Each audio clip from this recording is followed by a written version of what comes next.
They added the song and the dance and the skin to the. Going live. Behold, I will send my messenger, and he shall prepare the way before me. And the Lord, whom you seek, shall suddenly come to his temple, even the messenger of the covenant, whom you delighted. Behold, he shall come, says the Lord of hosts. But who may abide the day of his coming? And who shall stand when he appeareth? For he is like a refiner's fire, and like fuller's soap. It's 144. And he shall sit as a refiner and purifier of silver. And he shall purify the sons of men, and purge them as gold and silver, that they may offer unto the Lord an offering in righteousness.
Shalom, family. Shalom.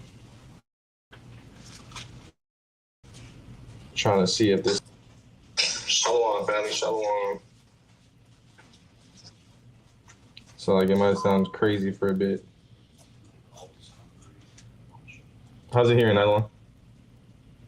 I'm a little delayed, huh? How's it here, Nylon? Good.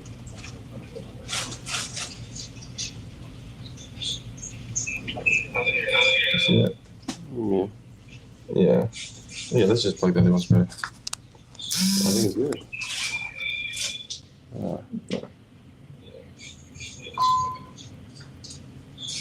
Is it bad or what? You can hear it from here. The ringing on there. That's not it. Is it bad or what? You can hear it from here. Here, maybe turn this off. Got one mic on.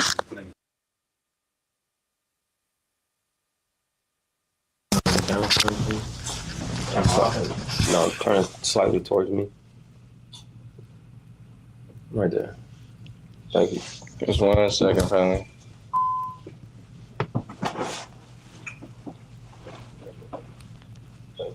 Just 1 second, family.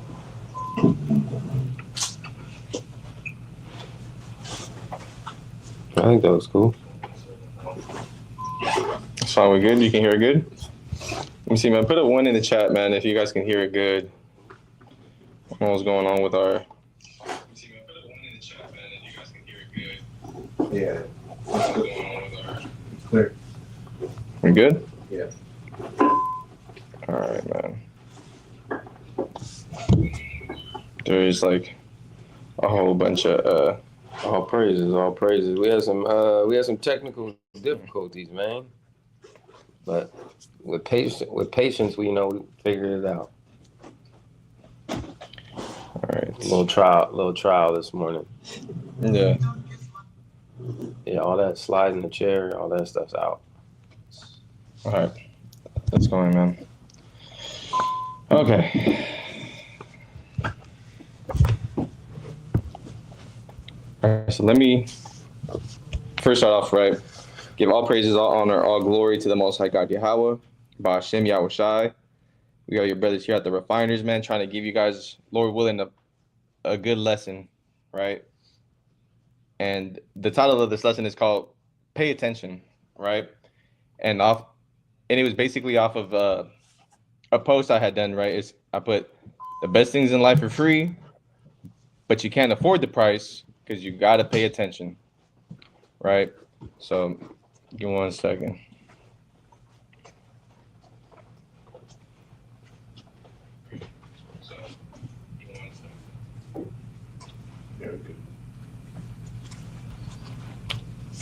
Okay. So here, I'll just start off with this, right? So I have Romans 12:2 in the TPT, right? It says, stop imitating the ideals and opinions of the cultures around you, but be inwardly transformed by the Holy Spirit, right? Through a total reformation of how you think.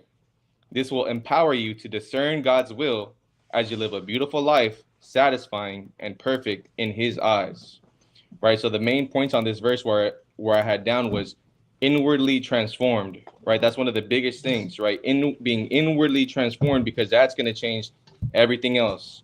Then you're going to be perfect in his eyes, right? So the way that you think is everything. A few months ago, right, we were talking about with the brothers about how peace is achievable in a scale in this captivity, right? And it was basically a brother had reached out, right? We were talking in our chat, and essentially he had said, bro, like nothing is going right, right? And I was like, well, yeah, you think you can achieve peace in this captivity? And the brother Shalah, right, he had mentioned, he's like, well, I do think it's achievable in a way. I'm like, well, how?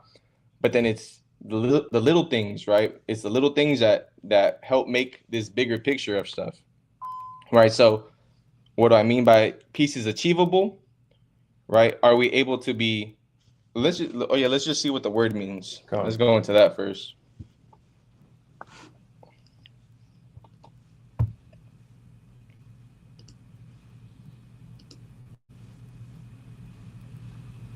Can you see? I don't know.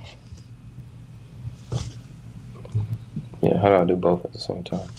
Just go to the screen. Okay. Yeah. All right. So this is Strong's H7965, right? And it's shalom, which is peace, right? And its completeness, soundness, welfare, right? Completeness, prosperity. It also says tranquility, contentment, peace, friendship, right? So when I was going into this, right, it's basically, are you able to be sound? Are you able to be in tranquility? Are you able to be content with what you have without being in the kingdom? Like, for you brothers and sisters that are watching, do you think that's even possible for you to do here, right? And I think, well, I believe the answer is yes. You definitely can be content with what you have in this world without the kingdom, right? Of course, it'll be trials and tribulations. It'll be a lot harder, right? In the kingdom, we understand there will be peace no matter what. We are not worried about other nations duping us and having a hand over us. We're on top. So who's going to be the one trying to make sure that you're at the bottom? That's not going to happen in the kingdom. But of course, you can be, how can I say, yeah, content with what you have today, right? So we understand that, let me see. We understand that life can be hard, right? How this system was built to keep us from ever reaching the elite status of life, right? You know, not worrying about the worries of how you're going to get bills taken care of. The elites in this world, they're not worried about paying bills, right? You're talking about multi-billionaires, trillionaires, right? I had just read that. I forget if it was Elon Musk who's became one of the first trillionaires or something like that, right? Or he's officially a trillionaire or something like that, right? But nobody who's in power wants that taken away from them, obviously, right? They want that crown forever, right? So why would they give you any sort of wiggle room to even come close to them, especially when the system that they have only works with you being at the bottom, right? So there's a brother by the name of Hazah. He had brought up one time, right? We were debating on 16th admission and with this dude, right, Edomite guy, and he was talking about, well, there's white people that are in poverty as well. Right, there's white people that are in poverty as well. And he brought up this book called White Trash, right, about how the system had made it purposely so that there's their own people at the bottom just so they can point at it and be like, well, see, we're going through the same exact things. When in reality, we're not going through the same exact things. They're willing to put their people in a position in order for them to still succeed and exceed everything else, I should say, right? So someone who needs a lower class people to secure their safety at the top isn't worried about empowering you, right? They want you distracted. They want you lost in a system of 9 to 5 jobs, right? You work, eat, sleep, repeat, consume, right? You obey forever. That's what they want your life to be. They want to take the purpose of what life is, and we understand. Get Ecclesiastes 12 and 13, right? We understand what the purpose of us being here is, right? And we go into it a lot at camp, right? Or classes, anything that we do. We usually always end up finishing class with this, right? Go ahead. It's the book of Ecclesiastes, chapter 12 and verse 13. Let us hear the conclusion of the whole matter. Mm-hmm. Fear God and keep his commandments, Why? for this is the whole duty of man. But then here's the thing, that there's more to it. There's more to it, right? So you keep the commandments, but then what? What do you do with the rest of life, right? So there's a powerful brother, right, by the name of Gazah, right, who once told us I'll just go into, right? So how are we as a nation, right, such a smart people, but we're so damn dumb to come together to make solutions for everything, right? The solution or the problem we had, I should say, was we're at Tabernacles, right? We spent about, if I remember right, $5,000 that week for everybody to be at this spot for Tabernacles. It was a nice spot, beautiful spot, and it was hella of us, right? But he goes, how is it that we're able to come together to get 5 bands to pay some other person to be able to use their land, and instead we should put this money together to buy land for ourselves so that we never have to do this next year and the year after that and the year after that.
All right, family. Let us know, man. Let us know how it's sounding. You want to add your computer now?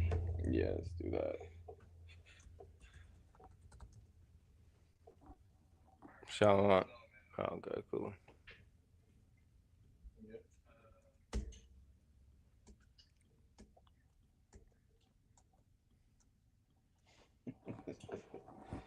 It's crazy, brother. Hey, man, when the Most High is testing you, He's testing you.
I have that one coming up too. Oh, you just on your... Yeah, no, I have that verse pulling up in a bit. Oh, okay. Yeah, let's just wait on it. All right, so Salakia family. I just want to make sure brothers can hear us. You're good. Okay, cool. All right, so we'll just roll with this, right? All praises. All praise to the Most High, man. All right, let's start all over. Right, so look, we're brought up in a system that's all we see, right? We don't see past. We don't see past everything. Jesus, bro, the Lord is funny, man. The Lord is funny. So we don't see past what's right in front of our faces sometimes, right? You don't think outside of the box because things are strange, they're different, right? You think you're gonna fail, it won't work because of that, right? You're missing out on the very thing that the Lord gave you, life, right? Let's get Sirach 11 and 5 in the GNT, Baba Kasha. This is the book of Sirach, chapter 11 and verse 5 in the GNT. Mm-hmm. Many are the kings who have ended their careers sitting on the ground, while their crowns were worn by those no one had heard before. Right, so this verse can be applied in many different ways, right? But this is the way I'm choosing it to apply it right now, right? You can put this however you want to look at this lens, right? However the Most High is looking at you through the lens that you're looking at. So we have kings, right? So we are those kings who had given up our spots as a king by doing nothing, by being stuck, because we have become so complacent to a system that we think that that system is life, that's everything, right? We live our lives according to this system that has power only when you give it power, that has control only when you give it control, right? And these nobodies, these drops from a bucket, have become lords over us.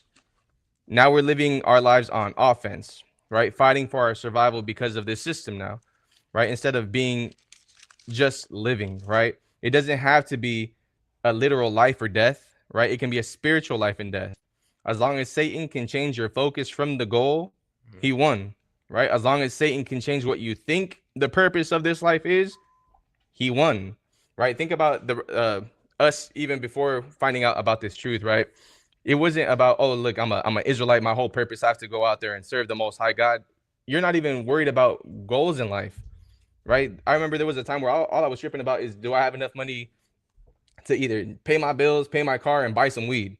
That's all it was. It wasn't about ever prospering in life. It wasn't about building a family, right? None of those things were ever a thought in my head when I was in the world, right? So let's get Lamentations 5 and 15. This is the book of Lamentations, chapter 5 and verse 15. The joy of our heart is ceased. Our dance is turned into mourning. right? So now we don't even have pleasure in our lives. There's no point to our lives, right? Now we don't see the point because we're so lost in the feelings that we're overcome with depression, anxiety, anger that comes from just losing all the time, right? That comes from feeling lost without a purpose. Go ahead. Verse 16, the crown is fallen from our head. Right? Why? Because we are the ones that are sitting on the ground doing nothing for the goal, doing nothing for the vision, right? The goal is the kingdom. So what have we done to keep us down, and what made us lose our crown to some nobodies? What's it say? It says, woe unto us that we have sinned. Right? Why? For this our heart is faint. For these things our eyes are dim. So because we have sinned, now we're living with weak spirits, right? The joy we had, the understanding we had of knowing who we are, right? Kings and Yahweh, the God that we have, the God that doesn't fail, has your back. Now he's gone. He doesn't even serve a purpose in your life and in the system, right? In the game, right? The role of God is non-existent in that system. It's the game that you don't have. In that game, you don't have the Most High God as an option. It's just play the game or fandangle your way to the top, right? The system never taught us to pray.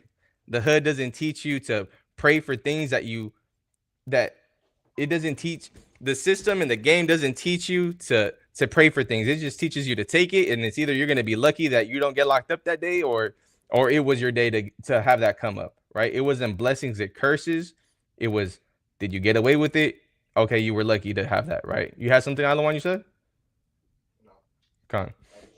Con. So it doesn't mean it's impossible, right, to win in this game, to come up in this game, right? However, we understand that the majority of our people will always live check to check, will always worry about money and bills, will always worry about how they're going to make it happen, right? How the mortgage is going to get paid, and now property taxes going up more if you're in the Bay Area, right? How Shalom, King. How you're going to divide this week's groceries to last all week, right? Until next payday. Sometimes I was 2 weeks, sometimes 3 weeks at this one job I had. That doesn't mean your peace has to go with it, is my point with this, right? We're always going to have difficulties, but that doesn't mean you can't have peace, right? What happened to trusting the Lord with all your heart, right? No matter what test you were in. Let's get John 14 and 27. Oh, yeah, go ahead. Con, this is precept from the brother War Dog Yatzazak. This is the book of Isaiah chapter 59 and verse 8 in the NLT. They don't know where to find peace or what it means to be just and good. They have mapped out crooked roads, and no one who follows them knows a moment's peace. Right, and that's it, bro. You're always living, when you're in the world, bro, all you're living is, bro, am I gonna get caught today? You were out there, bro, and it sticks with you so much. Like, I'm gonna give you an example, right? A couple weeks ago, I went to one of my friends' house, right? I think I had mentioned it in one of the live classes. My brother's dad had passed away, right? And I'm outside with everybody, right? The brother's family is very big in the hood, right there. Everybody knows that this family. It's like one of those things, right? But I'm out there and I'm catching up with everybody, and every car that passes by, right? The people, we're having a conversation, and then you just see somebody overlooking you, and all right, who passed by tripping, right? And I got my back to the street, and I'm just like, bro, I don't miss this. I don't miss that. Every single car that passes by, you're just worried about, all right, who's gonna pull up on us? Constant anxiety. I'm saying, and then, bro, there was a point where when I was in the world, I used to hate going to San Francisco. It was just something about San Francisco that gave me anxiety, bro. Like feeling that it's just too much going on, right? Like something's happening, or you read about stuff, or someone's getting stabbed, someone's getting carjacked, something, bro, right? But then when I was in the truth and I was finally out there teaching every single week, bro, I just go out there and walk around like it's nothing at that point, right? You have that peace, you have that understanding that the Most High is gonna have your back no matter which way this goes. Right, but when you're in the world, you don't have the Most High, right? You're not thinking about Him. That you're the thing that you think is gonna bring you peace is in your waistband, bro. You know how many people that died with a gun in their hand? Come on, bro. Like, and this is where I think the whole message wraps around is people not trusting in the Most High God, even in this truth, right? So let me get John 14 and 27. Oh, you had a precept? Yeah. One more to caveat off the last precept from War Dog Yatzazak. Psalms 119 and 16, right? It says, great peace have they which love thy law, and nothing shall offend them. Right. great peace, and again, the one who gives us this peace, of course, is the Most High through His Son. We understand that through scriptures, how it says those that keep His commandments, bro. Deuteronomy 18:18 is trusting in that person who the Most High sent, right? And go ahead. This is the book of John, chapter 14 and verse 27. Peace I leave with you, my peace I give to you, unto you. Not as the world giveth, give I unto you. Let not your heart be troubled, neither let it be afraid. Right. So how is it that when we sinned, our heart was troubled, but now that when you're in Christ, you're still troubled? How does that work? Right? How does Christ leave you a better peace than what the world offers you, than what the world gives you, but you're still reacting the same to every challenge that you're in? What happened to I remember in the church, it was let go and let God. Right? How is it that you have these posts that you put on Facebook or these things that you put on your bio, but when the situation gets harder and the situation gets sticky, now you're still stressing? What happened? I thought you had faith in the Most High. Right? I used to take bills to my mirror, bro, to remind me to pay them. Right? I saw them every single day on my way out, on my way when I got back home, just stressing. Right? That's how much of an effect and worry that money has on us, how much an effect and worry that the world has on us. Right? And sadly, like I said, it's always money. Right? There was something else I had said the other day. It was like, if you're using money to measure your happiness, bro, you're always going to be broke. Right? Money isn't everything. Right? I forget what movie that was. It was like, money isn't everything, George, unless you lose it all and get it right back. Or I forget how it goes, right? But it's one of those things. Money ain't everything, right? Ecclesiastes 10 and 16 or 10 and 18. And I just want to make a quick point too. Yeah. What you had shared about dealing with a lack of faith. You did a really good lesson. Like one of the first lessons about having a lack of faith and being depressed. Mm-hmm. Right? Yeah. Depression leading into your lack of faith. Yeah, no, and right. I think it was dealing with depression. I think that's what the video was called. Go back, go in the lives, go in our sit down that we have. And depression literally goes back into you not having faith in the Most High God, right? Having no heart, having no soul for Him, right? And let me just, is people picking up what I'm putting down right now, man? Are y'all feeling this? I know it says there's 9 people in here, maybe like 6 of them is y'all in here. Yeah.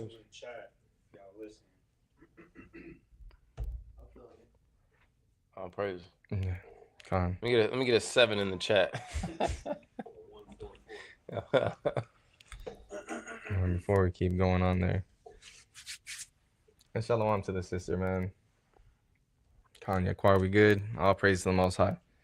Yeah, let's get that. Okay. So this is the book of Ecclesiastes, chapter 10 and verse 19. 18. By much slothfulness the building decayeth, and through idleness of the hands the house droppeth through. Right. So I get it, right? Money is a defense as well. That's what the scripture says. It keeps you from staying in a tent out in the streets, right? It keeps you from begging for money to eat every single day. So if you're slothful and lazy, that's more than likely what's going to happen to you, right? You're going to end up in these situations, right? But even then, bro, right? Shout out to my brother with Drugless Society. There's people that are going to be there to try to help you, but our people be so damn hard-headed. You can't see when someone's trying to truly help you. You'd rather be stuck in your ways outside on the street than to try to get your life together to get a little bit of help, right? Yeah, verse 19. Verse 19. A feast is made for laughter, and wine maketh merry, but money answereth all things. It answers what? All things. Right. So this is one of the wisest men on earth, right? Solomon, saying that money answers all things. This isn't thus says the Lord, though, right? If that was true, Solomon wouldn't have fallen to money. I mean, wouldn't have fallen to women. Money should have ended up somehow saving them, right? Okay, these women are leading you astray to their idols. Now, yeah, throw some money in it. That's what's gonna fix it. No, money is not the answer to all things. You can't throw money at every problem in your life and expect it to be fixed and deliver you out of every situation, right? So what do I mean by that, right? So, for example, me and my rib talk about how I can get another job at night, right? Get home from work, shower, go straight to another job, get another couple thousands a month, maybe easily, right? And then I just traded my time with my family the ones that I'm doing this all for money. I just traded seeing my baby grow up for money, right? Time that I need together with my wife to grow closer with them for money that you don't even get to enjoy it with them, right? So let's get Luke 12 and 34. There's a book of Luke chapter 12 and verse 34. For where your treasure is, there will your heart also be. Right? So wherever your treasure is, that's where your heart is at, right? So my treasure is at my house, right? Waiting for me when I get home to hug me, to tell me how their day went, to what they want to do now that I'm home, right? And obviously this is a sidebar. Obviously the goal, like I said in the beginning, is the kingdom, right? But there's things outside of that our people look over and take for granted, right? Thinking about what park my kid wants to go to today, right? So unless I hit the lotto and money just drops from the sky and I never have to work again, I'm not trading those moments to be working, right? I know plenty of men and women in this walk who think providing something is love, right? It's much deeper than that, right? It's much deeper than just providing something, right? So my mom told me a few days ago that one of my uncles, right, we were watching the Mexico game, right? And my mom was telling me, my mom was feeling herself, and she's all like, you know what? The other day, your uncle was complaining about our childhood, talking about we didn't have nothing when we grew up, that we were hella poor and we didn't have nothing. My mom said, who's we? I always thought we were rich, right? Because it wasn't the clothes you wanted or the shoes that you wanted. Doesn't mean that you didn't have these things, right? So you were so hyper focused on the material on the materialistic side of it, or like what type of material. I remember, bro, I was seeing memes that was like, oh, people really grew up wearing these and it's the Shaqs. Bro, I was hyped when I got my first Shaqs, bro. Right? But bro, I didn't have Jordans until I started working for myself. But this is the thing. People take little things like that for granted, or it's so whatever, when, bro, there's somebody in such a more worse situation than you are. And here you're complaining about some damn Shaqs. Bro, there's people that probably literally would kill for some Shaqs. Yeah, right? I was Shalom. I was fly in the Batman light ups until I got made fun of, man. I'm saying, you thought you was him. I was him with the Batman light ups, man. Y'all know about the Cadillac shoes, though. Cadillac shoes? No, I don't. I don't know about that, brother. But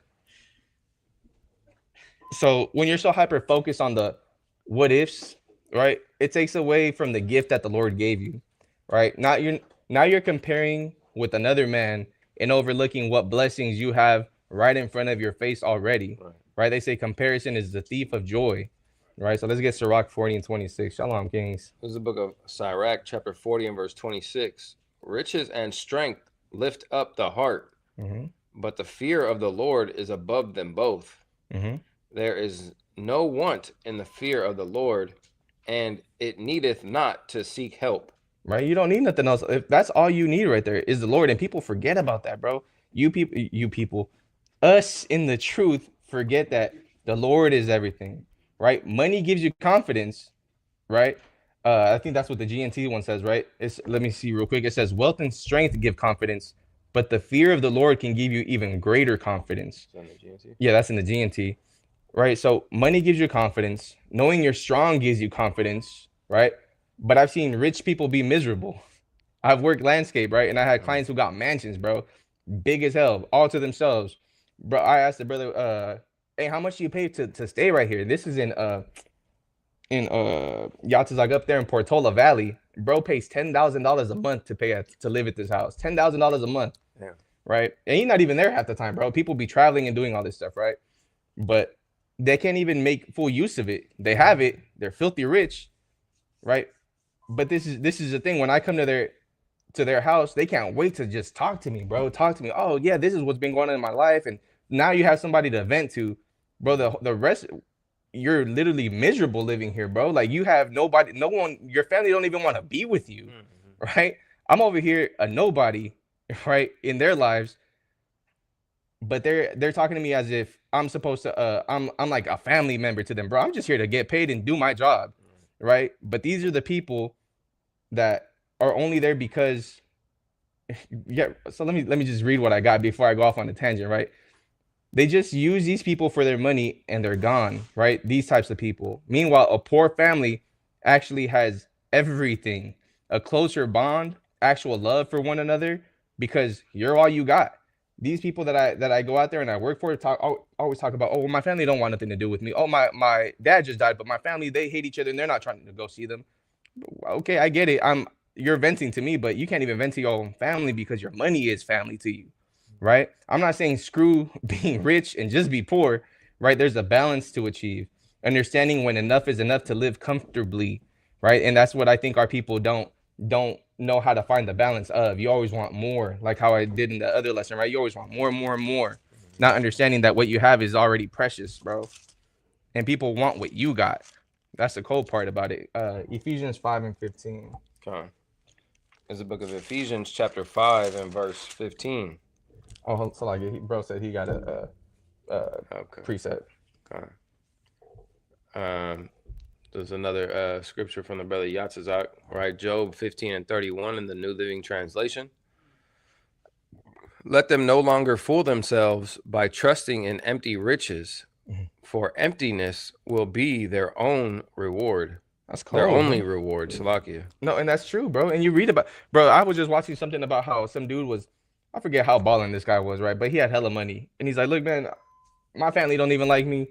I'm not leaving my inheritance to my family. I'm just give it to the person who helped me take care of me. And it was like the carekeeper or something like that. Like, bro, money is not everything, right? The people, you always want something that you don't got, right? And people with money understand that, bro, money isn't everything. Those people are literally miserable, bro. Of course, you're driving a bad car that you're like, bro, I want to have that, but their lives or day-to-day lives, bro, their family don't even like them. Their kids don't even like them, right? Because you're spending so much damn time trying to make that money that the person who you did it for now hates you and resents you because you weren't there. You weren't present. Yeah, right. Ephesians 5:15. All right, so Ephesians chapter 5 and verse 15 in the GNT. So be careful how you live. Don't live like ignorant people. Like what? Don't live like ignorant people, but like wise people. Right. Make good use of every opportunity you have, because these are evil days. Right. So don't be ignorant, right? Thinking that you could just sit at home and be lazy and somehow the Lord is going to pay your bills, right? Don't live ignorantly thinking that you can just work for the rest of your life and everything's going to fall into place. That's not how it works, bro. It's balance, right? Get to a position in life to where you can get your bills paid, to where you can have food in your fridge, a roof over your head, enough to pay for basic necessities, right? In life, get a car if you need it, right? There's also public transportation that if you're not proud enough, you can also use. Don't forget about that, right? You can use it if you don't have a car, right? The last thing you want to do is have a job that really only covers the car payment because you wanted to be him, right? Driving this fancy old car now. That because you wanted to get someone else's okay, yeah, he's doing it right now. Right. All you have to do is get safely from point A to point B. It's okay to be humble. We're supposed to be humble in this walk, right? And I think now we tie it back into that first verse again, right? In the TPT, Romans 12. Yeah, Con. This is the book of Romans, chapter 12 and verse 2. Stop imitating. In the TPT. Stop imitating the ideals and opinions of the culture around you, but be inwardly transformed by the Holy Spirit through a total reformation of how you think. This will empower you to discern God's will as you live a beautiful life, satisfying and perfect in His eyes. All right, so stop trying to be like everyone else, bro. A Tesla doesn't make you chosen of God now. Right. A fast car doesn't make you cool with the Lord now. Right. So, and this is the thing. This is what I'm saying, bro. Back in the world is, I think the brother Gabar had made a post the other day, and it was like, look back at how you were before you came into the truth, and look at how you are now, and see if anything has changed, or maybe nothing hasn't changed. Roughly paraphrasing, right? So I remember back after I had graduated from high school, right? I had bought a 2005 Jaguar XJR, right, out of high school. I thought I was him, right, until the repair jobs came through, until it was $500 to fix a heater hose. Next week, another heater hose came out, bro. I'm making $500 every 2 weeks at that point, right, until it was $15,000 to fix an engine problem, right? Then it really hit me, right? This lifestyle is not for me, bro, right? It wasn't meant for me at that time, right, to be trying to live something that I wasn't. Right, I traded that thing in for a Honda Civic. Right now, my paycheck wasn't going into fixing a car that I couldn't even afford to begin with. Right, I understood what I was able to afford, I was able to understand and balance it, right? And I was living in my means and not by someone else's to portray this image, right? My payments went from $650 a month for that car to $230. Cool. But the problem was at that point, I still had a weed addiction I was keeping up with, right? And now it went from, instead of having, okay, I can make my car payment and I could buy an eighth to last me the whole week. Now it went, now I don't have this whole payment to do. Now I could just buy an ounce every week. Now that addiction went even further and further and further. Now you're digging yourself into a hole, right? So now you're not saving money up no more. Now there's another problem you got to deal with. How they say more money, more problems. It's true, bro. You're always going to find some BS to spend your money on, bro. Right? So the funny thing is you don't realize what you actually need until you lose it all, or you're in a situation to where you can sit back and look at your life from afar and reflect. But the part is that most of us in this walk, it's always the first. You don't know what you got until you lose it all, right? And that can be anything from your family, your car, your job, whatever it is. It's usually always that, sadly. People don't examine and reflect on what the scripture tells us to focus on, bro. All right, let's get Job, unless you have something else. Precept in the chat. Yeah. It's from the officer Ilawan. Proverbs 30:9. It says, "Let me be neither rich nor poor. So give me only as much food as I need. If I have more, I might say that I do not need you. But if I am poor, I might steal and bring disgrace on my God." Right, and there's a very fine line of understanding when you have just enough, right? When you have just enough for everything. Like I said, people, you're always trying to work up and figure out the next best thing you can do and grow, right? There's nothing wrong with growing, right? Nothing wrong with wanting to do more, but it's also understanding when enough is enough. When you got enough, when you got high enough on this ladder to where you're like, okay, yeah, I can do the things that I need to do or I want to do with my family, and I have a little wiggle room, and I'm fine with this. I can stay right here. Our people be so prideful, and don't want to be there, bro. Be humble, be meek. That's fine. You don't have a mansion. That's cool. You have a house. What's the difference? You know what I mean? So let's get Job 36 and 15. This is the book of Job, chapter 36 and verse 15. But God teaches people through suffering. Through what? Through suffering. Uh-huh. And uses distress to open their eyes. And that's what it should be. You should be able to learn from the things that you went through, right? Through the tests that you went through that struggle you went through the distress, right? The cold part is that we're so prideful and dumb, bro, that when we see that we can see what the Lord wants to show us and still not listen, right? And fall back to that same cycle over and over and over again until we learn for good, right? I was in that cycle many times, right? But things have to change and should change when you're no longer just worried about you, right? One of the first commandments God gave us is be fruitful and multiply, right? If you have a family and your priority isn't to make sure that they're happy and instead make yourself happy, you're doing it wrong. Your kids don't care about what car you got, what fancy restaurant you went to, what shoes you got, right? They care about the time that you spend with them. So those moments that you remember from your childhood that bring you happiness don't involve shoes and cars, bro. They involve playing games with your family trips, outings, free things, right? Hearing I'm having so much fun for my kid puts the biggest smile on my face than driving a Jag ever will, right? But then smoking a blunt ever will. Then thinking working 50 plus hours a check to get a little bit more money on your check, that smile that brings is way better than this damn money, right? So Sirach 11:11, unless y'all had something or there was a precept or anything. No, you good. This is the book of Sirach, chapter 11 and verse 11 in the GNT. For instance, here is someone who never stops working like a slave, but gets further behind all the time. How's that happen? Right? How does that happen? You work so damn much and you're still broke. You don't have your life figured out now. How? Why? You still have marriage problems? Why? But you worked. You did this thing that you thought was so important, but you worked harder than any other employee at your job. How is it you're still struggling?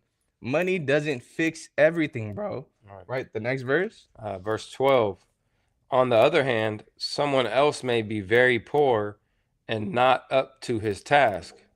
He may be slow and he may need help, but the Lord is pleased with him and pulls him out of his bad situation. Right? The Lord is merciful and great. right? I had moments where I gave money and this system power over me, right? And I couldn't afford a bill and I'm tripping out, stressing, right? That's all you think. You couldn't even sleep, right? It for men in the world, bro, you being broke is might as well be dead at this point, right? How the hell am I gonna make it happen when it was just me at that time, right? But guess what? You're still here, bro, right? It wasn't the end of the world, but it feels like it at that time when you think that that's everything, when you think that that's the purpose of your life, right? When you're so influenced by this damn system that you think if you don't pay that phone bill, it's over for you, right? If you don't pay that car note in one day, it's over for you. It was due today, right? There's balance, right? You don't need a damn iPhone to send a message, right? A cheap regular phone, believe it or not, works fine. You don't need to pay that car note on the day of if you don't have it, right? So that you can go off and not eat that day. Most places give you 10 days of what is it? What's it called? Like of grace, right? But you're over there tripping about this, bro.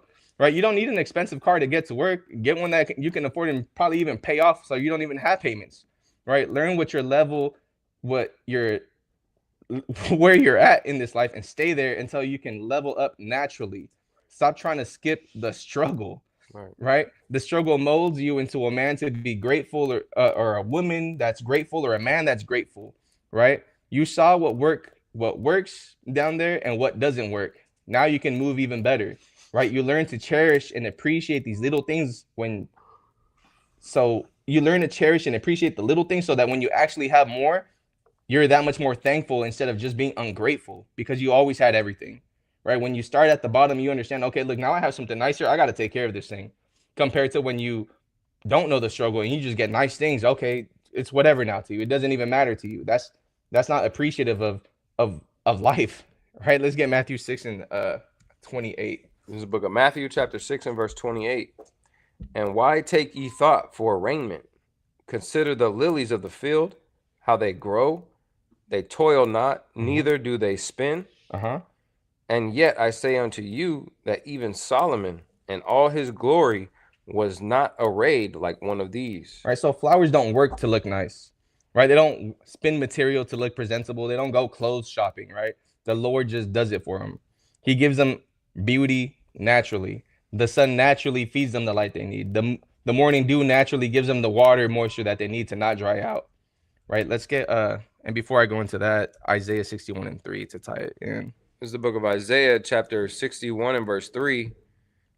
To appoint to them that mourn in Zion, to give unto them beauty for ashes, the oil of joy for mourning, the garment of praise for the spirit of heaviness, that they might be called trees of righteousness, the planting of the Lord, that he might be glorified. Right, so a few lessons ago, right, we went into people being referenced as trees, right? A powerful lesson. If you brothers and sisters didn't watch it, suggest you go back and watch that, right, in the live section on our YouTube. But nonetheless, the point is we are also considered trees in the scripture, right? You need water, which we understand is this word, and you need light, which is what this essentially the same thing, the commandments, right? The word, or the walking word, which was Christ, right? To survive. Some trees can survive in a drought, right? They still produce fruits, right? Some people, you only need the basics. You only need, okay, I'm an Israelite. I got to keep the commandments, have faith in Christ. Cool. I can work with that. Let me with the basics. Other people want the deeper things, think that knowing prophecies and everything is going to build you up. And some people it does, right? But the difference is there's some trees that only require a little bit and they're good. They're going to flourish with everything. And some people require hella water, right? Because the Lord made them able to withstand in that environment, I should say, right? They can live in horrible conditions and still look beautiful, right? You think men aren't the same way, right? I know people who have no wants to move up in a social ladder and are comfortable in horrible conditions, right? They see others in the city and other people with 9-to-5 job lifestyles as worthless, right? Meanwhile, they're cool with living in a trailer in the middle of the desert. I have family like that. They're like, bro, I'll never go to San Francisco. I'll never go to the Bay Area. I'm cool right here. I guess there's plants in the desert. There's plants in the jungle, whatever. There's people that are meant to be everywhere, right? And meanwhile, the upper class sees us as worthless in that way, right? The game is funny, right? Matthew 6 and 30 right there. It's the book of Matthew, chapter 6 and verse 30. Wherefore, if God so clothe the grass of the field, which today is, and tomorrow is cast into the oven, shall he not much more clothe you, O ye little faith? Oh, ye of little faith, right? If God cares and looks after these trees, how is it that you don't think he's going to look after you, especially as a believer, right? That he won't take you out of that situation that you're struggling with. And it, how can I say it? He won't take you out of that situation, right? And help you out, right? Essentially, I'm not trying to make it more complicated than it needs to be. The Lord is going to be able to help you out in these situations, right? When I was in the truth, I was still tripping off of money, still letting it have power over me, right? That bill is going to get paid when it gets paid, right? Stressing over money ain't worth your sanity. But like Howard said, there's a balance to it. You got to learn to be responsible, right? That's a big thing. Learning to be responsible as an adult, right? We're not kids no more. You can't just ignore bills forever, right? There's levels to the urgency, right? I'm not going to pay rent for weeks and then be tripping about, oh, look, they're trying to kick me out. Well, duh. You should have paid your rent, bro, when you had it, right? And then now you're talking about, well, brothers and sisters, I need $2,000 by tomorrow. I'm getting kicked out. And if you can't send it to me, you really don't like me no more. You really don't love me. No, bro, be responsible and don't cast burdens onto others because you don't know how to balance life, right? And now the Israelite community is fake because we don't pay your bills. Come on, bro. Verse 31 and 32. Verse 31 in Matthew 6. Therefore, take no thought, saying, what shall we eat? Or what shall we drink? Or wherewithal will we be, or shall we be clothed? For after all these things do the Gentiles seek. For your heavenly Father knoweth that ye have need of all things. So watch this. Let's go to the blue letter. Yeah. Right. Let's go to the blue letter, and let's get G3309. This is for the word for thought in that verse.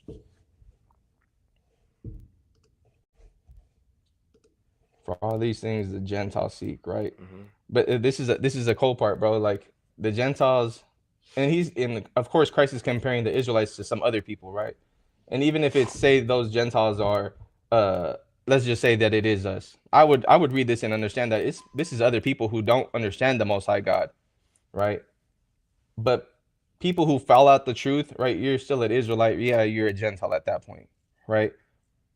But at that point, these people don't even understand God, right? They don't understand of a God. They worry about these other things, right? That's why Christ is like, look, bro, these people, they don't even trip about they worry about the clothes and stuff. You have the Most High God. How are you still tripping about these things, right? So let's see for thought. It's sharing right now. Yeah. Okay, Con. So when you see that first definition, it should say anxious, right?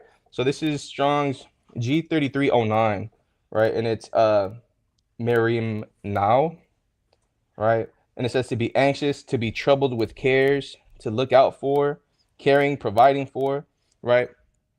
And before I go into it more, let's get Baruch 3 and 8. You can leave that up there. Yeah, and let's get Baruch 3 and 8. This is Baruch chapter 3 and verse 8.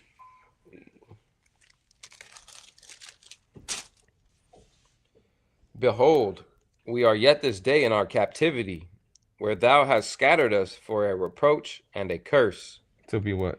And to be subject to payments according to all the iniquities of our fathers, which departed from the Lord our God.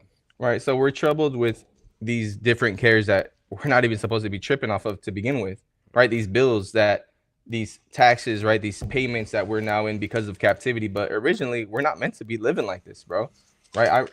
You look at ancient traditions, ancient cultures in the Americas, it was a barter system, right? It wasn't bills. It wasn't go work a 9 to 5 for me, right?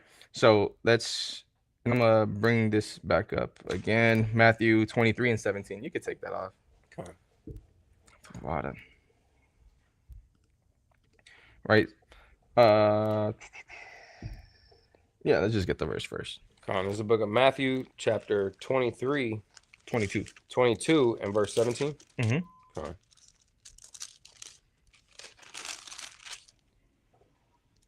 Tell us, therefore, what thinkest thou? Is it lawful to give tribute unto Caesar or not? Is it lawful to pay bills? Right? These people would be trying to get at Christ crazy. Go ahead. But Yahushua received their wickedness and said, Why tempt ye me, ye hypocrites? Mm-hmm. Show me the tribute money. And they brought unto him a penny. Mm-hmm.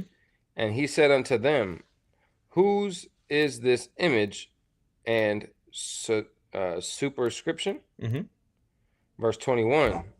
They say unto him, Caesar's.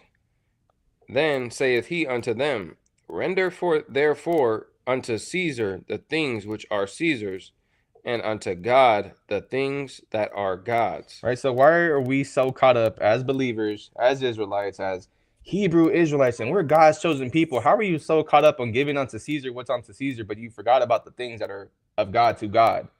How is working 40 plus hours for Caesar normal, but spending 10 minutes out of your day reading the Bible hard to you? How is it that you got zero problems working overtime for Caesar, but have hate at the thought of, bro, I gotta go stand outside now and preach the word to the lost sheep? Right? The lexicon, when you look at that in the lexicon for that word for thought, it says, don't be anxious, troubled with cares, anxious about nothing is what it says. Right? So money is a defense, but money isn't everything. You want to go look at the lexicon? Go down. Yeah, click on that one. Nah. That right there. Show all. And there's a part right there where it says To be anxious about nothing. to be anxious about nothing. Right? That's really all it is, bro. And people be tripping about money as if it's everything, bro. Money is not gonna fix your problem. Money ain't gonna get you into the kingdom of heaven. Right?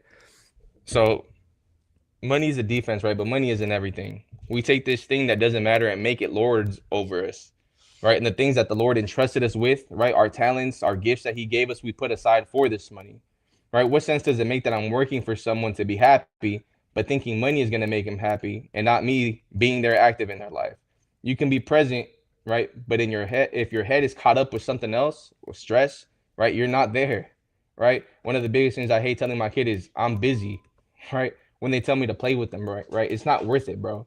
Let's get Matthew 6:33. It's the book of Matthew, chapter 6 and verse 33. But seek ye first the kingdom of God and his righteousness, and all these things shall be added unto you. Right? The Lord is going to look out for me, right? That's what the scripture says. That's what I should trust that is going to happen, right? I'm not going to give into the stress on things that won't make me happy at the end of the day, right? I thought the Lord brings happiness, right? I thought belief and trust in his son brings me peace, not having money in your account. That's not what the scripture says, right? Verse 34. Verse 34. Take therefore no thought for tomorrow, for the morrow shall take thought for the things of itself. Sufficient unto the day is the evil thereof. Right? I could sit there and let anxiety and depression overcome my feelings, but what's that going to do for us, right? Rob my family from me giving them the attention and happiness that they deserve from you, right? But like I said, there's the bigger picture to this, man. There's more to life, right? And our people be forgetting that God made such a beautiful world, man, and you're out here just stuck at a job, bro. Stuck on thinking that that's everything, right? One of my favorite verses is right here, Wisdom of Solomon 13 in the GNT. It's the book of Wisdom of Solomon, chapter 13 from the top in the GNT. Anyone who does not know God is simply foolish.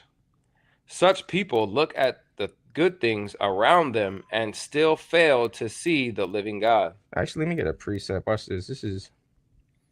Look at the good things around you, right? This is Genesis 1, bro. In 31. And God saw everything that he had made, and behold, it was very good. Right. And the evening and the morning were the sixth day. So everything that God created is beautiful, right? But meanwhile, you're stuck trying to just work. There's a balance to things, bro. Go enjoy this life that the Most High gave onto you. Of course, keeping the commandments is one thing, but you're forgetting that there's more to it than just working, right? You going out and exploring the world that the Most High made. It sounds crazy to you. Wow, why would I do that? But sitting at a job for 40 hours out of the week is normal to you.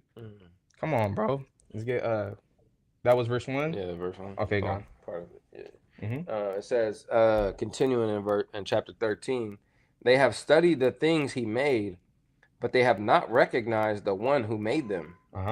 Instead, they suppose that the gods who rule the world are fire or wind or storm or the circling stars or rushing water or the heavenly bodies. Right. So a lot of people understand, or when we bring these verses out, right, we talk about, well, nature's God. They talk about, well, nature's God. Well, okay, I take him here for this, right? They'll be like, see, I'm into astrology, and I'm a Cancer rising, and I shouldn't go out today because something bad's gonna happen today. There's some crazy stuff, bro. Like it says, rushing waters or the heavenly bodies, right? People think trees is the most high, right? People are looking at these creations and thinking that they're everything. That's the most high to them, right? Verse 3. Verse 3. People were so delighted with the beauty of these things that they thought they must be gods. But they should have realized that these things have a master, and that he is much greater than all of them. For he is the creator of beauty, and he created them. Right, get that next verse. Verse 4. Since people are amazed at the power of these things and how they behave, they ought to learn from them that their maker is far more powerful. Right, I'm gonna give you an example. Right, the other day, what was going on? It was Feast of First Fruits, right? When we were at the house, and I was talking to brothers a couple camps ago about telescopes, right? I was like, have you ever looked at a telescope? Have you ever looked at stars? Have you ever looked all this stuff, right? And I was like, I have a telescope in the backyard. Let me go pull that out, right? So I take out the telescope. We're all looking at the moon, right? And everyone's just tripping. They're like, damn, bro. Like I was telling them, I'm like, I remember you used to sit in the backyard and look at the moon and be like, bro, it really is. What it looks like is just a moon a rock floating in the air, right? There's really no how you explain that, right? And people will look at it and be like, well, see, the moon is God. The moon is this. I can see the moon. I can see the sun. Okay, cool. That doesn't explain how the hell that got there, though. Now we got to figure out, well, something created that. Something put that ordinance in play there, right? So get that next verse, verse 5. Verse 5. When we realize how vast and beautiful the creation is, we are learning about the creator at the same time. And I think people forget about that, right? You're so stuck inside of a building that you're not looking at the creation of the Most High, right? Get the rest of them from 6 to 9. Verse 6. But maybe we are too harsh with these people. After all, they may have really wanted to find God, but couldn't. Surrounded by God's works, they keep on looking at them until they are finally convinced that because the things they see are so beautiful, they must be God's. But still, these people really have no excuse. If they had enough intelligence to speculate about the nature of the universe, why did they never find the Lord of all things? Right. And one of the biggest things when I talk to people who believe in this stuff, right, like nature and all that stuff, and is usually Edomites, right? And I tell them the same thing: is you want to believe in something that's not going to keep you accountable. You want to live a carefree life of everything, right? There's accountability to stuff, right? When you mess up, something should check you, right? There should be a law. Hold on. Oh yeah, come read. All right.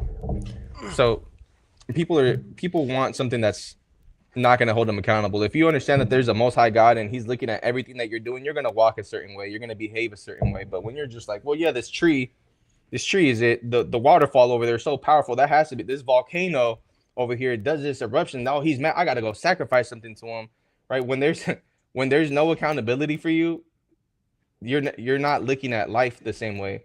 But now as an Israelite, right, you understand, okay, something had to put these things in order. Something put the moon there. Something put the volcano there. Something made it so that works that way, right? Then you're looking at life differently. Then you're like, well, something did it, right? I remember there was a quote that I had seen from something that I believe, what's the dude's name, bro? Newton. I think it was Newton, right? Who had said, or let me just look it up before I say something presumptuous.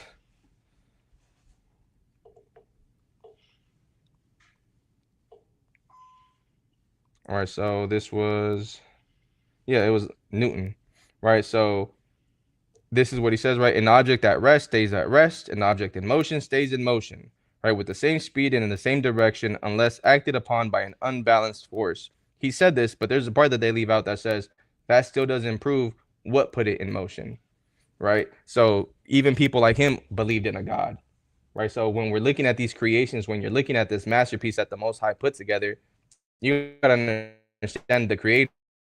You're gonna understand the artist behind of it that much more, right? Sirach 2:1 and 2.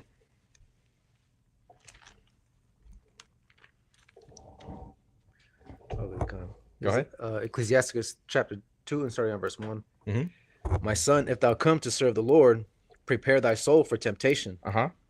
Set thy heart aright and constantly endure, and make not haste in time of trouble. Right. It doesn't say, hey, when you're in trouble, when you're in a tough situation, go ahead and work more.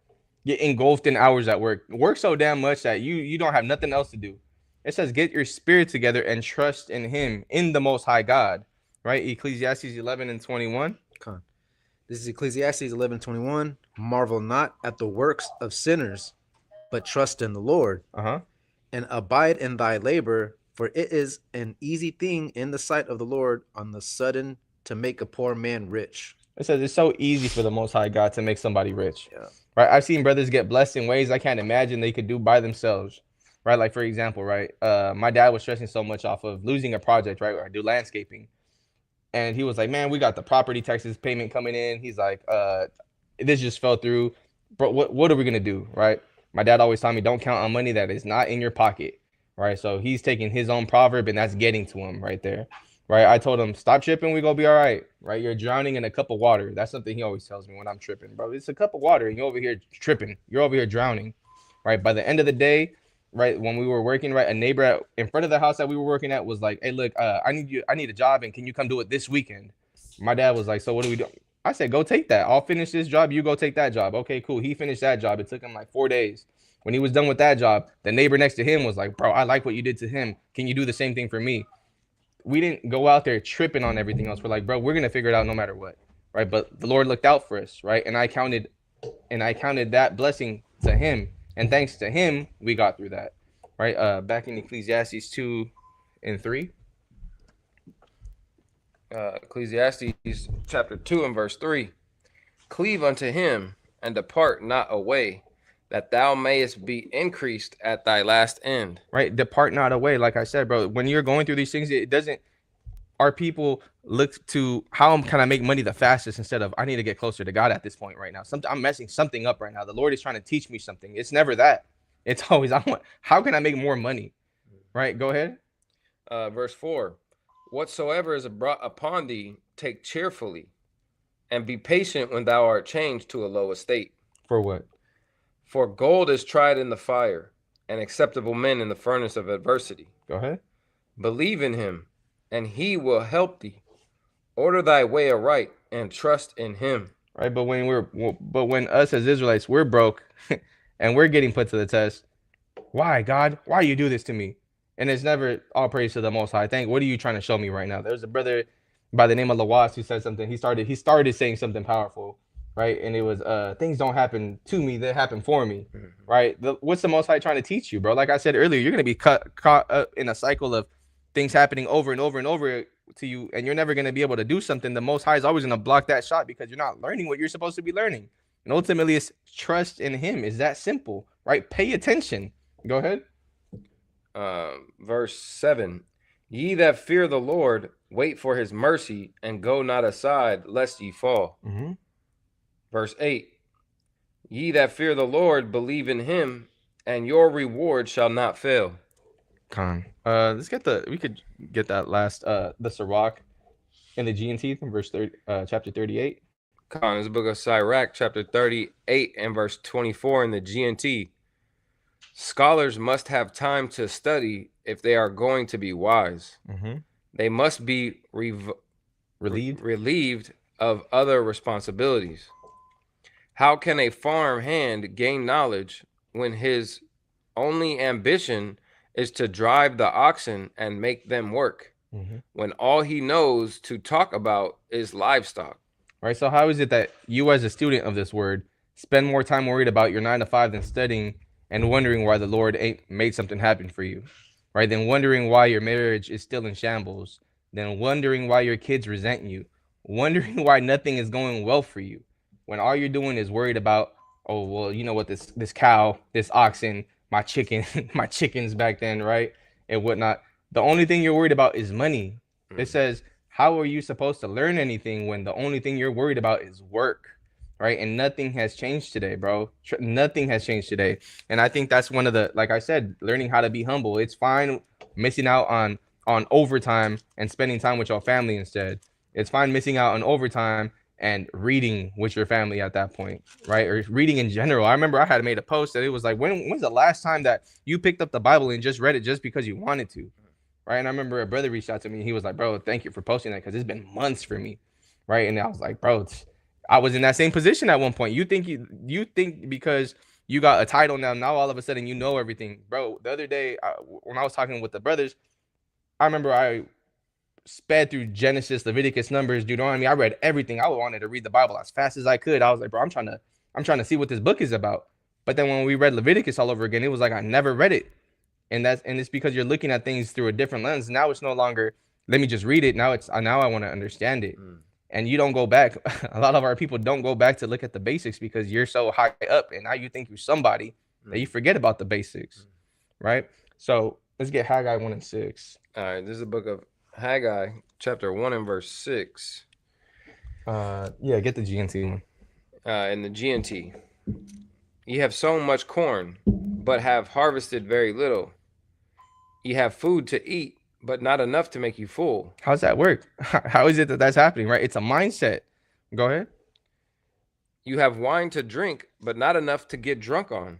Now you're not complacent with what you got. The things that the Most High gave you, a little bit of wine, you're like, bro, we don't even have enough to get faded on with this. Right. Some people don't even have wine, bro. Some people don't even have corn. Right? Go ahead. You have clothing, but not enough to keep you warm.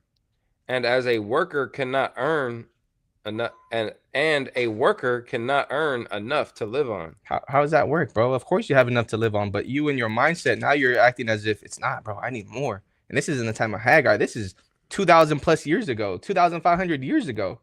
And it's the same exact thing going on with us now, right? Go ahead. Verse 7. Can't you see why this has happened? Now go up into the hills, get timber, and rebuild the temple. And then, then I will be pleased and will be worshipped as I should be. It's like, look, bro, you're doing all this stuff. Why don't you go build my house? Right? Go ahead. Verse 9. You hoped for large harvests, but they turned out to be small. And when you brought the harvest home, I blew it away. He did what? I blew it away. The Most High is blocking your shots. Go ahead. Why did I do that? Because my temple lies in ruins, while every one of you is busy working on his own house. And that's the cold part right there, right? Like, we understand. I believe it was, which one was it, bro? I think it was Micah.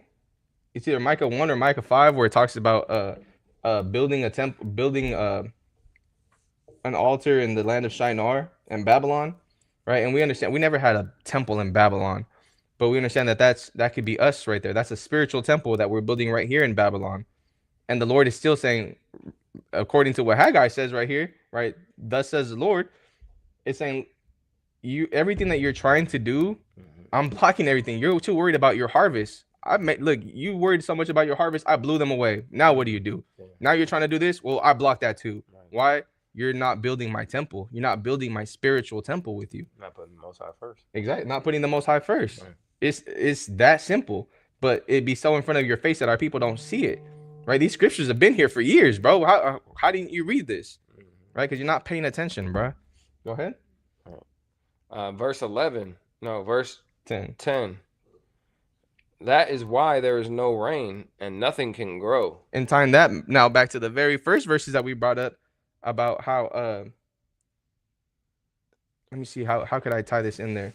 Right, so nothing can grow. Now you're sinning, you don't have the blessings, you don't have none of that. In Deuteronomy 28, it tells us that rain is actually a blessing from the Most High God.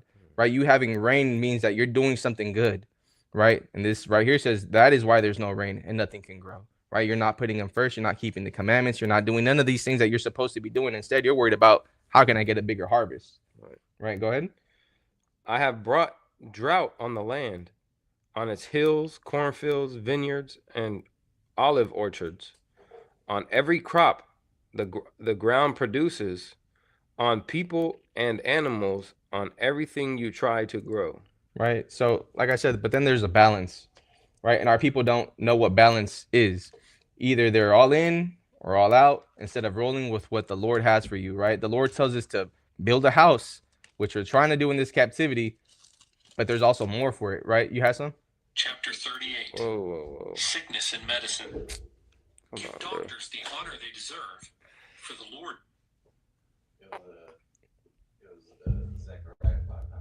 Zechariah 5. Yeah, let's read that. It's 5 and 11. Zechariah 5 and 11.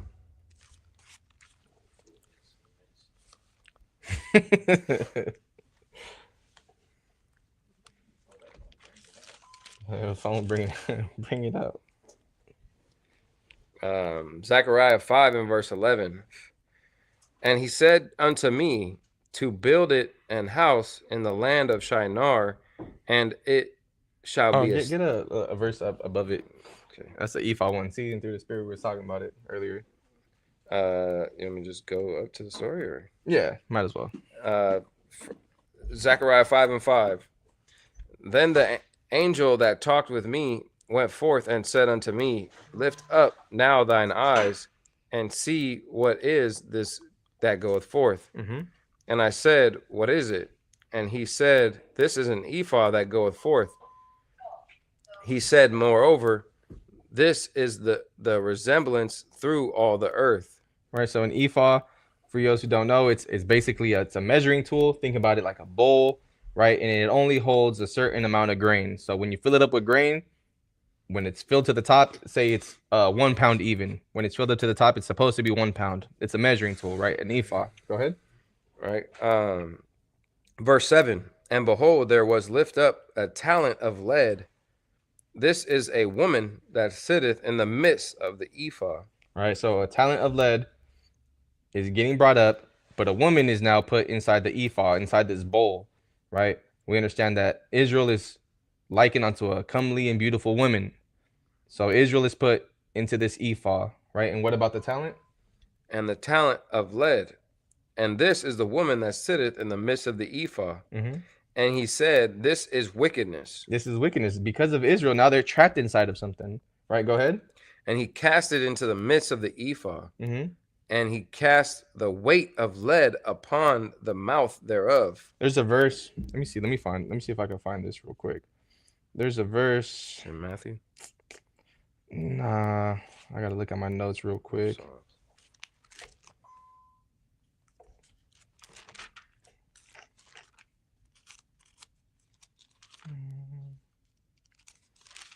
Oh, here we go. Get second Ezra 16, 75 and 76. All right, so there's a talent of lead put on top of this ephah that Israel is in, right? And it says that the Lord says this is wickedness. 74 and 75? 75, 76. This is the book of Second Ezra, chapter 16, verse 75. Mm-hmm. Be not afraid, neither doubt, for God is your guide. And again, we forgot about that. Go ahead. And the guide of them who keep my commandments and precepts, saith the Lord. Mm-hmm. Let not your sins weigh you down. Right. And let not your iniquities lift up themselves. Right. So, get the next verse, actually. Verse 77. Woe be unto them that are bound with their sins and covered with their iniquities. And what did that talent do? It covered Israel. It trapped them inside of this ephah now, right? Those sins, and it's talking about a talent of lead. That's heavy. It said, don't let your sins weigh you down, right? Go ahead. Like as a field is covered over with bushes, and the path thereof covered with thorns, that no man may travel through. I have another precept, right? So this is Deuteronomy 28 and 23. And the heaven that is over thy head shall be brass, and the earth that is under thee shall be iron. So we understand, right? When we are in wickedness, these different metals also are attributed to us failing, right? And shalom to the brothers that came in here, man. Get back to Zechariah. Real quick. Oh, yeah. Verse 78, right? Because it's talking about that field being unkept, right? It says, it is left undressed and is cast into the fire to be consumed therewith. So being covered in our iniquities and in our sin, we're leaving ourselves undressed, and if we're undressed, we're going to be cast into the fire. Yeah. Until, like I was says in the very beginning of this lesson that we were going, and there's a verse that brought up, and it was like in idleness, where you're an idle, you're unprofitable at that point, right? You're not making use of your hands there. Go ahead. What are we on, Jeremiah? Zechariah. Oh, Zechariah. Damn, stupid. I just dropped it. Yeah, people be too comfortable thinking that the field is gonna till itself. It's not, bro. Someone else is gonna buy that field off of you, or just come up on it. Someone's gonna squat on your land, just take it from you, right? Back in verse 8 in Zechariah 5, and he said, "This is wickedness." And he cast it into the midst of the ephah, and he set the weight upon the mouth thereof. Verse 9, then I lift up mine eyes and looked, and behold, there came out 2 women, and the wind was in their wings, for they had wings like the wings of a stork. And they lift up the ephah between the earth and the heaven. So we understand the woman inside the ephah is Israel. We understand nations then can be women in scriptures, right? Like we understand where it says the virgin daughter of Babylon, that's a woman. So here it says that these 2 other women came and lifted up Israel somewhere. Go ahead. Verse 10, then said I to the angel that talked with me, whither do these bear the ephah? Where are they taking them? Where does he say? And he said unto me, to build it an house in the land of Shinar, and it shall be established and set there upon her own base. It said they were going to take them to Babylon to build an altar in Babylon. When did they ever have that? They didn't. There was never an altar in Babylon. And instead, it's here. This is us right here, right? So, and essentially that's where I forget how we tied it back into this, right? Oh, with how bro was talking about how building a temple here in Babylon, right? It says in Jeremiah 29:5, it says build houses and settle down, right? So this is where I was getting into this, right? This is where I was getting to it. There's a balance, right? The Lord tells us to build a house, which we were trying to do in this captivity, but there's more to it, right? Go ahead. Jeremiah 29:4. It's the book of Jeremiah, chapter 29 and verse 4. Thus saith the Lord of hosts, the God of Israel, unto all that are carried away captives, whom I have caused to be carried away from Jerusalem unto Babylon. Build ye houses and dwell therein, and dwell in them, and plant gardens and eat the fruit of them. What else? Take ye wives and beget sons and daughters. Take ye wives and beget sons and daughters, and take wives for your sons, and give your daughters to husbands, that they may bear sons, and the daughters that they may be increased there and not diminished. Right. So the word tells you, man, have kids, right? Have kids, make these houses, make families. But the world tells you don't have kids until you're debt free, right? Until you have a house that's paid off, until you have your life figured out, right? I was telling the brother the other day, I was like, bro, you're never gonna feel like the time is right to have a kid, right? Having a kid is gonna force you to get it together if you truly understand what being a man is in this walk, right? I was one of those people who was like, bro, I'm never gonna have a kid. I don't want to bring them into the world because it's ugly. I don't want them to bring in a kid into this life only to suffer. I'm not ready for that. I was entrusting that the Lord was gonna protect me. Right? I was entrusting that the Lord was going to provide for me, right? The illusion of peace that the world gives you is money, status, fake peace, not inner peace, right? Peace that can be taken away from a glitch on a computer, right? No true peace. Let me see. True peace is being happy and content with what the Lord has given you. I know you've heard the saying, more money, more problems, and that's exactly what it is. You make more money, the problems you're going to have next are going to be bigger. And all you're going to have is problems to match your new lifestyle. But Proverbs 3:5, Baba Kasha? Is the book of Proverbs, chapter 3 and verse 5.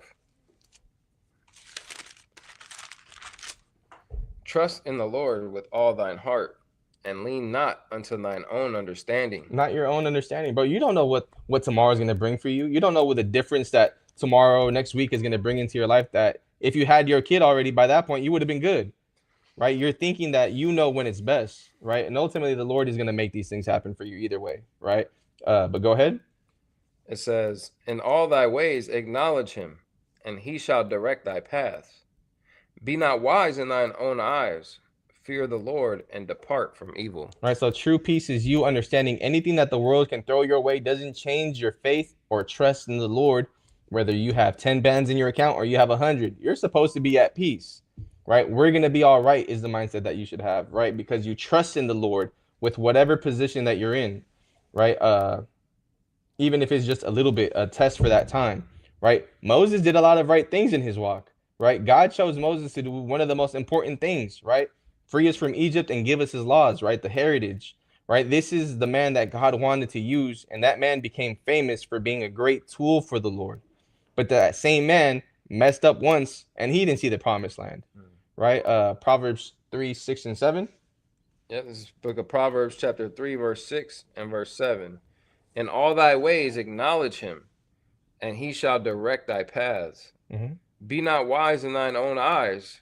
Fear the Lord and depart from evil. All right, so one mess up, one action of ungratefulness, one action of self-preservation or self-gratification, wanting to boast of yourself and not of the Most High God, is all it took for him to get disqualified from stepping foot into the promised land, right?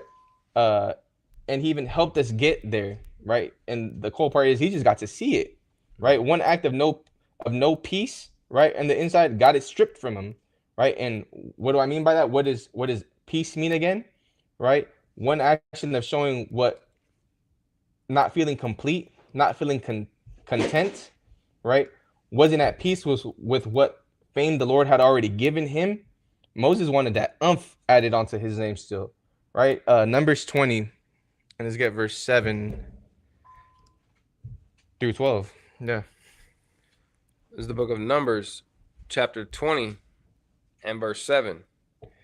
And the Lord spake unto Moses, saying, take the rod and gather thou the assembly together. And like I was saying, sometimes, bro, the Lord obviously knows exactly what he's doing.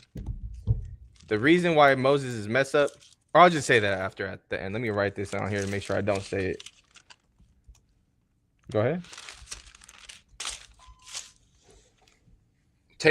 Take the rod and gather thou the assembly together, thou and Aaron thy brother, and speak ye unto the rock before their eyes. He told them to what? And speak ye unto the rock before their eyes, Mm-hmm. and it shall give forth his water, and thou shalt bring forth to them water out of the rock, so thou shalt give thee the congregation and their beasts to drink. And Moses took the rod from before the Lord, as he commanded him. Mm-hmm. And Moses and Aaron gathered the congregation together before the rock. And he said unto them, hear now, ye rebels, must we fetch you water out of this rock? And Moses lifted up his hand, and with the rod he smote the rock twice, and the rock came out abundant, and the water came out abundantly, and the congregation drank, and their beasts also. Mm-hmm. Verse 12. And the Lord spake unto Moses and Aaron, because ye believe me not to sanctify me in the eyes of the children of Israel, therefore shall ye not bring this congregation into the land which I have given them. So Moses had a simple commandment, bro. Go out there, talk to the rock, and you're going to get water. The cool part is God commanded him to bring a rod with him. God set the whole situation up for him he basically knew Moses was going to mess up, obviously, right? He's the Most High. He planned it from the very beginning. He could have simply just said, go out there and talk to that rock. No, he said, go take that rod. Make sure you take the rod with you. He went out there in front of that rock and smote the rock instead. Right? He hit water came out, but he said, look, bro, boom, this is what I got to do. This is what I got to do in order for you to get water. This is what you want me to do. Bring out water from out this rock. Look, I'm him. It took that one little moment of pride to get everything stripped from him, right? It don't matter what he did before that.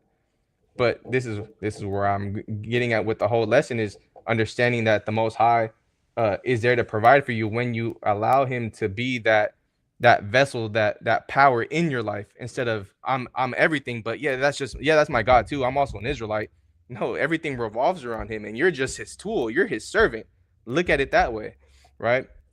So let me see how else I had. I had a little bit left, right? So yeah, I'm gonna show you how perfect the Lord is, right? And tying it back, that was just obviously a side note, right? The day that I found out that my wife was pregnant, right, with our daughter with our first kid, my uncle, who had always been renting the duplex side of our house, right, told my dad that he was leaving and that he couldn't pay rent no more, right? Next month he was gone. So my dad is tripping, right? So meanwhile, me and my wife are wondering how we're gonna make it work, right? She had a 1-bedroom apartment about an hour away from my house, right, in a very good neighborhood. I thought to myself, well, I can move there. I'm already paying her rent at that point. Might as well move in all the way, right? But my job is in the West Bay of the area, right? In the West Bay area. I'm gonna have to go get another job. They might not give me my weekends. I'm gonna start having to get paid minimum wage again, right? All these things, all these new trials and tribulations that came with this new chapter of my life was gonna bring, right? So I'm talking with my dad on the way home from work, right? Trying to figure out the best way and timing to let my dad know, right, that my girl's pregnant and I got to figure this out now. Right now, I got to move to the other side of the bay, get my own spot. And the job that I had with you, it's not going to work out no more. We got to figure something out. Right. So I'm literally looking at a picture that my wife sent me of a positive pregnancy test result. Right. When my dad brings up my uncle leaving, right, he's tripping on how he's going to get to cover the rest of the rent for next month. Right. He doesn't want someone random coming into the house and making our living situation uncomfortable. Now you have a stranger at the house and whatnot. Right. And I remember just showing my dad the picture. And my dad goes, "What is that? That's a COVID test or something?" I told my dad, I'm like, "Bro, my girl's pregnant. We can move in there then next month." The same day that I found out that my girl was pregnant, my dad found out somebody's leaving the house. We can't pay rent. The Most High made that happen for me, bro. Right. So I told my dad I'm gonna move in and our new kid is on the way. Right. Trying to remember where I was going with this one. Yeah, let's just read it. Sirach 14, Baba Kashah. And it's in the GNT. You were tying it into like how perfect the Lord is and just trusting in the Lord. No, you know, this last little section here. Okay. I was trying to figure out how in the GNT. Yeah. This is the book of Sirach, chapter 14, in the GNT, verse 8. A selfish person is evil. He turns his back on people's needs and is never satisfied with what he has. A selfish person, right, is never satisfied with what he got. What? Greed will shrivel up a person's soul. Some people are too stingy to put bread on their own table. Bro, that costs how much, bro? I'm just not even going to eat, knowing you got the money for it, knowing you got enough to pay a bill. But you know what, brothers? Hey, can someone just help me out with this? I want to hold this a little bit more to myself. Come on, bro. Right? People are stingy people are never satisfied with what they got, and they're selfish, right? And it says it calls them evil, right? Go ahead. And my child, treat yourself as well as you can and bring worthy offerings to the Lord. Remember that death is coming for you, and death is coming for you someday, and you haven't been told when that will be. So what? Before that day comes, be kind to your friends. Be as generous as you can. Don't deny yourself a single day's happiness. If there is something you want to do and it is lawful, go ahead. And that's one of the biggest things of this whole lesson I want brothers to take away from, right? Don't deny yourself a single days of happiness. Working a 9-to-5 job, and if you're miserable at that job, right? Some people actually like their jobs. I'm not gonna lie, my job sometimes it has its perks, right? I love my job. Right, like I was telling my girl the other day, right? I got home from work, and we had a little kiddie pool, and it got dirty. It's right under an oak tree that we have in my backyard, and I was like, all right, I'm gonna clean it up, and we'll let my kid get in there. It was hella hot, right? And I'm over there dumping the water out, wiping it down, and I told my girl, bro, I literally sweat more doing this than what I did the whole day, right? Sometimes our jobs are cool. I'm not gonna lie. Right. But it says, don't deny yourself a single day's happiness. Right. If there's something you want to do and it is lawful, go ahead. Right. You got some of us got a schedule that you're like, okay, on this day I have to go in at 9 o'clock. Okay, cool. How come you don't plan something that is actually gonna make you happy like that, right? Make a schedule. Like I'll be like I was telling the brothers, every Sunday, no matter what's going on, that's my family day, bro. I don't care what's going on. I'm focused on my family that day, right? Brothers need to make stuff like that for them, right? Or you sisters need to make stuff like that for you, right? Take a day out of your whole busy schedule you got working for damn Esau and make some time for yourself. That's not unlawful to do, right? Go ahead. Verse 15 in Sirach 14. Someday all that you have worked for will be divided up and given to others. Mm-hmm. So be generous, but also be willing to receive from others. Enjoy yourself, for you will not find any pleasure in the world of the dead. Exactly, bro. Right? If you're people, bro, there was a saying was like, "Oh, I'll just rest when I'm dead," bro. You could, come on, bro. Things ain't that serious, bro. You can rest now, bro. Take a day off. Like for example, like the trip that we just did, bro. I was thinking about coming back on Monday, and then I'm like, bro, well, I'm already stuck over here. Might as well stay another day. Okay, I could lose out on a little bit of money. I'm not gonna be balling if I go back and just work that day. I'll take a L and I'll just enjoy this time with my family. Right? It's never that. It's always hella hard for people to lose out on a little bit of money. Money is your God at that point. Right? Take a L sometimes, bro, and enjoy life, bro. Go ahead. Verse 16. No, verse 17, Salakia. The human body wears out like a piece of clothing. The ancient law decrees that we must die. Human beings are like leaves on a spreading tree. New growth takes the place of the fallen leaves, while some of us die.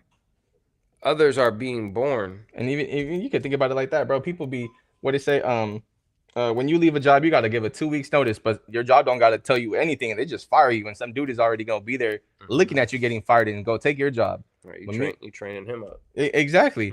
See, and that's the bigger point. Your job's this whole world don't care about you as much as you care about it, and that's the cool part. But the Most High cares about you that much, but you don't care about the Most High that much when you're put in these situations or at all in general. Right? Go ahead. Verse 19 in Sirach 14. Everything made by human hands will decay and perish, along with the person who made it. The happiness of having wisdom. It is a happy person who is concerned with wisdom and who uses good sense. Go ahead. Anyone who studies the ways of wisdom will also learn her secrets. So, Salakia, verse 22. Go after wisdom like a hunter looking for game. Bro, and I wish more of our brothers and more of our sisters looked at wisdom the same way you look at that 9 to 5 job, bro. Right? You don't wake up, you don't set an alarm in the morning to, I'm gonna wake up and read the Bible. I'm gonna wake up and pray. You know, you wake up to put an alarm to go to work, to make it enough time for you to get to work. Oh, I gotta shower, I gotta cook, I gotta get the kids ready and whatnot, bro. How come you don't make time like that to wake up for the Most High for stuff? You revolve everything around your job, not around the Most High. Go ahead. Verse 23. Look into her windows and listen at her doors. Camp as close to her house as you can get, and you will have a fine place to live. Verse 26. Build your home there, safe beneath her protecting branches and shaded from the heat. Right. So everything that you do, right, you put the Most High first. Obviously, you keep the commandments. You're going to get wisdom. That's one of the first things you do, right? The fear of the Lord, right? And you're obeying him and you're listening to him. You're going to get wisdom by listening to these commandments, right? But that doesn't mean just forsake everything else that you're doing. The Most High made this world for you to reign in it, not be a slave in it, not be a servant in it, right? And I understand there's a time and place for everything, but like I said in the very beginning, peace is very much achievable in this captivity only if you look at it a certain way. If you're just looking at it, well, I have to pay money either way at the end of the day. Yeah, I get it, bro. But if you're not giving it power, if you're not giving that stress power, and instead you're worried about the kingdom, okay, cool. I didn't pay rent this month or whatnot, right? Okay, 2-3 days from now, I'll get it for you. Don't let it become a habit, because somebody who isn't good with money that's going to be the ruin of them. Like I said, there's a balance to everything. If you understand how to play the system, right? Don't let the system keep playing you, because look at the situation you're in, tripping over something that America don't even have. You know how much millions and trillions and whatever it is, billions of dollars America's in debt, and you're worried about you paying them back, bro. They're not even worried about paying the people they owe money to. Man. But here you are tripping over this. But yeah, man, I mean, and that's really all I have for brothers. Hopefully, I know we had a whole bunch of complications in the beginning of this. Hopefully it was good enough for brothers to take some gems out of it, right? I know it was kind of messy and stuff in the beginning, but the message is there, right? Like I was telling the brothers, I'd be talking too fast, but I grew up in the era of I'd rather you rewind than fast forward. So go back and look at this video again, and hopefully some stuff sticks out to you guys, man, and apply it to your lives. That's the key thing with everything. Apply this to your life, because I could give you all the advice, I could tell you all these proverbs and all these verses, but if you're not applying it, it ain't gonna make a difference to you, right? Now you just memorize some verses. You got something? We're good. Your brothers had anything? Actually, I got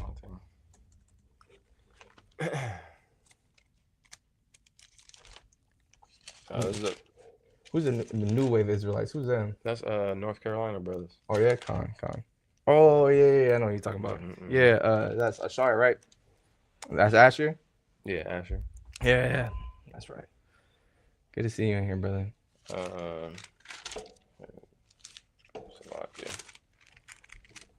This is the book of Psalms, chapter 118 and verse 24. This is the day which the Lord hath made. We will rejoice and be glad in it. Yeah, and that's how it's supposed to be, bro. But like I said, people be so worried about everything else, bro, that you're not worried about the gift that God already put in front of your face, because you don't know how to pay attention. Right? You don't know how to pay attention. You're not looking at the bigger picture. One day you're gonna sit back when you don't have a damn thing, and you're gonna be like, bro, I had everything. Right? And that's the part that I'm trying to make sure that you brothers and sisters understand, that it don't even got to get to that point. You can reflect now, right? Just pay attention. That's it, brother.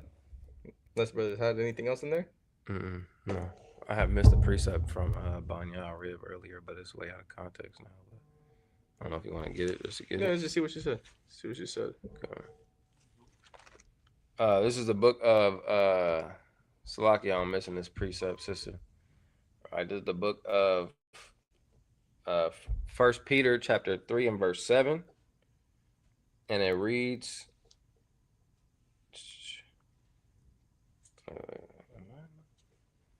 Yeah, 1 Peter 3 and 7, it says, likewise, ye husbands, dwell with them according to knowledge, giving honor unto the wife as unto the weaker vessel, as being heirs together of the grace of life, that your prayers be not hindered. Oh, no, Salakia, that's... Yeah, that's it. That's 3 and 7? That's 3 and 7, yeah. Yeah, I don't even remember what I was talking about at that point. But nonetheless... Yeah, let's read the verse one more time. That's either way. That's a great scripture. 1 Peter chapter 3 and verse 7. It reads, likewise, ye husbands, dwell with them according to knowledge, giving honor unto the wife as unto the weaker vessel, and as being heirs together of the grace of life, that your prayers be not hindered. I'm trying to figure out how to tie it in there. See, she pulling the Banya precepts. y'all definitely learning together. See, listen. See, much love to the house of Banya, right? But I mean, at the end of, I'm trying to. If there's a timestamp, bro, how long ago was that? 302. Let me see. It's a lot, sister. I'm trying to make sure I give you justice with this. It would have been go up.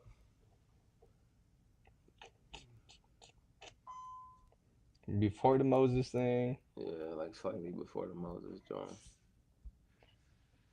It would have probably been talking about when you was talking about living with your wife, maybe. I'm not sure. Listen, you know we love you, right, sis? Right. So yeah. I wish I would have caught that earlier. Did she say something on there? Probably. Let me see. Nah, okay. Sister, if you still on the chat, tie that in for us, Baba Shaw. Yeah, Khan. Or Banya, tie that in. He understands. He understands. Throw out of your car, man. All praise to the Most High, man. Hopefully we see you soon, brother. Hopefully we see you soon.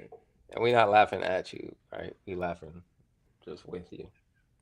I just want to point that out. He's definitely laughing at you.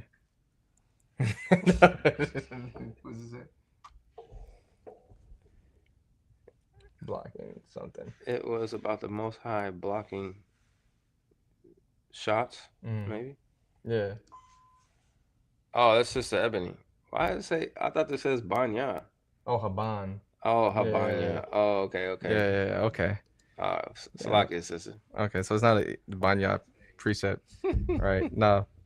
But yeah, man, the most, like I said, yeah, the Most High is gonna block every single thing that you do. But okay, so maybe now let's read it and see with that in mind. Yeah, 1 Peter 3:7, it says, likewise, ye husbands dwell with them according to knowledge, giving honor to the wife as the weaker vessel, and as being heirs together of the grace of life, that your prayers be not hindered. I mean, the only thing really I could say for that, yeah, pray together, man. Pray together, and hopefully the Most High brings you two up together, in that sense, right? Brings your house something together, right? And showing your wife how to do stuff on there, because like I said, if you're leaving the Most High out of it, bro, your relationship's gonna be trash, right? Praying together, doing everything together, understanding that you're supposed to be the one leading her, right? Unless you have something else to tie into it. No, just having patience, you know what I'm saying? Having the spirit and understanding of patience together, you know what I mean? That's ultimately what's gonna. You can't force people into certain things. You just have to have patience. And sometimes you can't even force the situation because the Most High don't want you in that situation, right? Understanding, being content and happy with whatever position the Most High has you in. Right. Come on, brother. And she made a point about being obedient, so your prayers are answered. There you go. Let me see. Let me get that. Let me see real quick. Just one last one.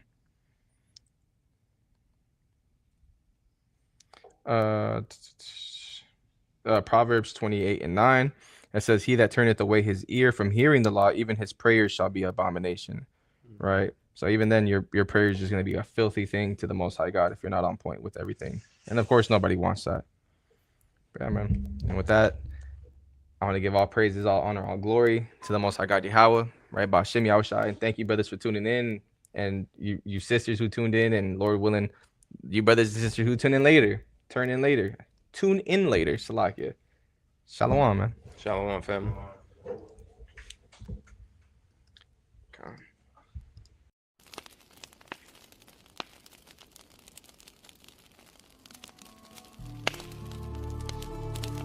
Behold, I will send my messenger, and he shall prepare the way before me. And the Lord, whom you seek, shall suddenly come to his temple, even the messenger of the covenant, whom you delight in. Behold, he shall come, says the Lord of hosts. But who may abide the day of his coming? And who shall stand when he appeareth? For he is like a refiner's fire, and like fuller's soap. And he shall sit as a refiner and purifier of silver. And he shall purify the sons of Levi, and purge them as gold and silver, that they may offer unto the Lord an offering in righteousness.